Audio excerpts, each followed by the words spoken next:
Hello and welcome to Twist List. Today we are looking at 10 cool gadgets that are actually historical. Thousands of adults entering the workforce every day have never known life without the internet. But as computing power has increased exponentially while devices grow ever smaller, it's humbling to remember that we are only a couple generations removed from what was, comparatively at least, the informational dark ages. Here are 10 technologies that represent early attempts to give consumers the kind of unbridled access that we now take for granted. At number 10 we have phone-based services. Before the advent of personal computers, the only ubiquitous devices through which a two-way flow of information could be conducted was the telephone.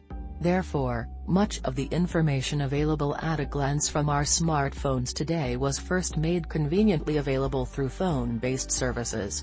For example, nearly every populated area in the US at one time had a number one could call for the current time and temperature, many of which had operated since near the turn of the century, and some of which are still in use today. By the 90s, the most popular service of this type was Moviefone, which does largely what Fandango does today, give showtimes and book tickets.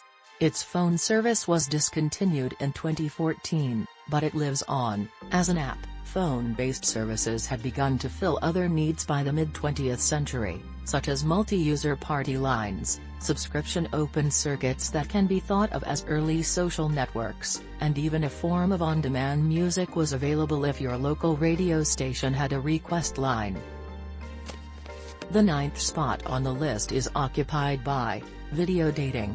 Dating websites and apps have flourished within the last 10 years or so, but the basic concept of convenient matchmaking using dating profiles far predates the modern internet and can be easily traced to a phenomenon seen at the time as a fad: video dating. The first such service, Great Expectations, opened its doors on Valentine's Day 1976.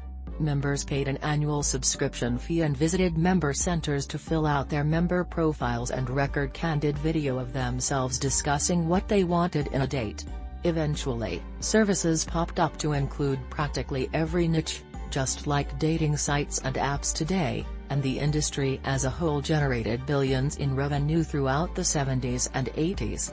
It was, however, quickly killed by the advent of online matchmaking. Match.com, the first of these sites, debuted in 1995. Great Expectations, which had grown into a nationwide franchise, was shuttered permanently just a few years later.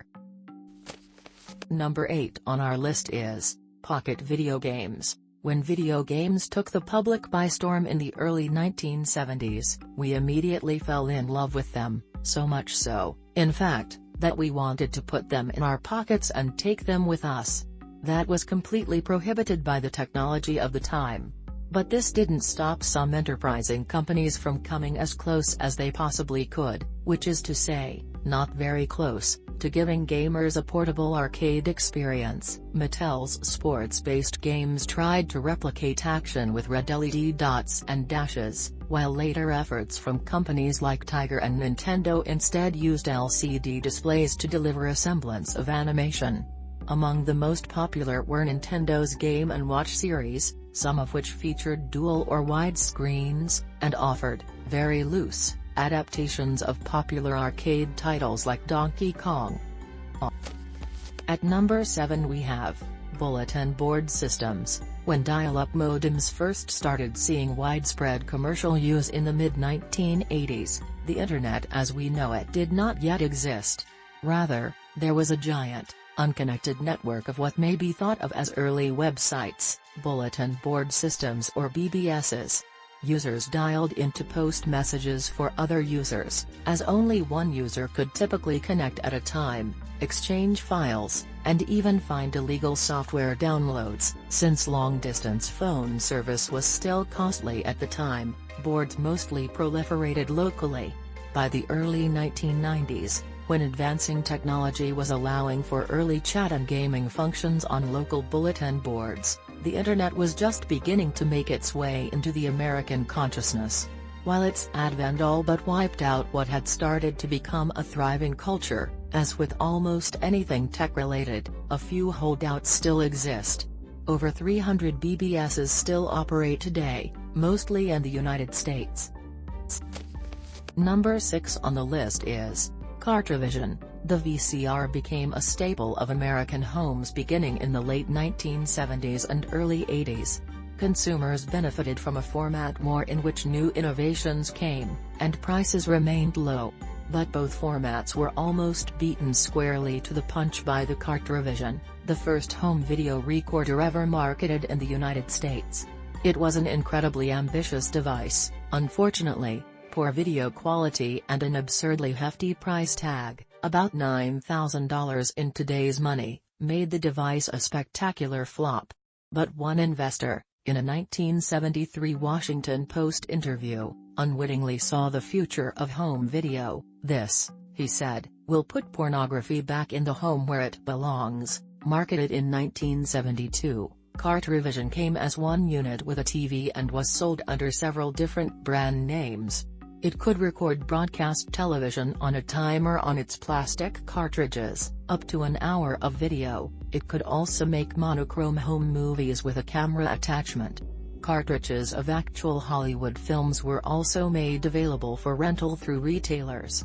The cartridge design made it impossible to rewind without a special rewinder, ensuring each rental could only be watched once. The 5th spot on the list is occupied by the McIPhone. The Sony Walkman in the 1980s revolutionized the way people listened to music and paved the way for portable music players such as the iPod. But the quest for a portable listening device goes back a little bit further, with a portable gramophone player the size of a CD case appearing as early as 1924. Called the McIPhone, it promised an orchestra in your pocket, and it delivered. The compact device required a little assembly, and instead of a speaker used a resonator for amplification. It also required a hand crank to operate, common for record players of the time. Nevertheless, producing from one's pocket a device capable of playing a full-size record in 1924 seems likely to have been a formidable display of tech wizardry. Number 4 on the list is the zoopraxiscope. Edward Muybridge, a famous British landscape photographer living in America, was commissioned in 1877 to solve an old riddle through photography. The question was whether all 4 of a horse's hooves leave the ground while it gallops, and to find the answer, Muybridge set up a series of cameras with tripwires to capture each phase of the horse's movement. The resulting slides were converted to a proprietary disc format and projected using the zoopraxiscope, a circular projector of Muybridge's own invention that produced the world's first moving pictures. More specifically, Muybridge went on to produce nearly 100 loops of both human and animal subjects in motion that resemble nothing so much as GIFs. 71 of these discs still survive at the Kingston Museum, along with the zoopraxiscope, the only one ever built. And yes, all 4 hooves leave the ground, and Muybridge's first proto-GIF proved it. At the 3rd place we have the Eater-Auto. It seems difficult to believe that early personal navigation systems could predate GPS or even satellites, but the first attempt at a commercial navigation device was made when cars were barely past the age of the hand crank in 1932. Produced by an Italian company, the Eater-Auto was a console connected to the car's speedometer and used interchangeable, scrolling maps to guide users to their destinations. It was the first device to show a user's position in real time, and it worked, so long as one didn't make a wrong turn. Of course, the user also had to start from a predetermined point, and many trips were long enough to require multiple scrolls to complete the trip, so the user would have to pull over and change out the scroll for the next one in the sequence every so often. While the device didn't exactly catch on commercially, it was an ambitious first crack at a technology that wouldn't begin to reach fruition for over 60 years. At the 2nd spot is the Hog Selfie Stick. While not exactly a technical marvel, selfie sticks have begun selling like hotcakes in recent years. Time magazine even cited them as one of the greatest inventions of 2014, which seemed a bit strange to Alan Cleaver, as a grainy black and white photo in a family album, taken with a selfie stick, had been a family favorite for generations. Cleaver's grandfather, Arnold Hogg, took the above photo in 1926 using a device of his own invention. As you can see, it looks pretty much exactly like a modern selfie stick. Arnold's sense of humor is evident in his expression in the photo, and he remained fond of breaking out his device until his death in 1972. While Mr. Cleaver is not a fan of modern selfie sticks, "We've become so insular we haven't even got a friend to take a photo for us now," he says. He admits that it would have been nice if his grandfather had filed for a patent. And finally, at number 1, the Telharmonium. Finally, while music streaming services are all the rage today, it may be surprising to know that the first service to stream music to phones predates smartphones, the internet, and even modern telephone service. All the way back in the early 1900s, those who had telephones could call the operator and ask to connect to the Telharmonium.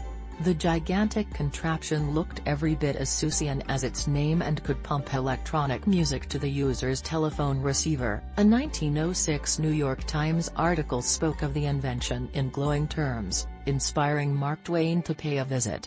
Twain was positively smitten with the device, telling the Times, "Every time I see or hear a new wonder like this I have to postpone my death right off. I couldn't possibly leave the world until I have heard this again and again." The Telharmonium, 200 tons of machinery taking up an entire floor of a building, was an enormous maze of relays, alternators, transformers and switchboards connected to 2 special keyboards. Musicians would play 24 hours a day, which would be converted into electrical signals by the Telharmonium, generating eerie, tinkling electronic tunes. A special paper funnel attached to the telephone receiver amplified the sound, as amplifiers had not been invented yet. Thanks for watching. If you enjoyed this video and would like to see more, then please hit the subscribe button.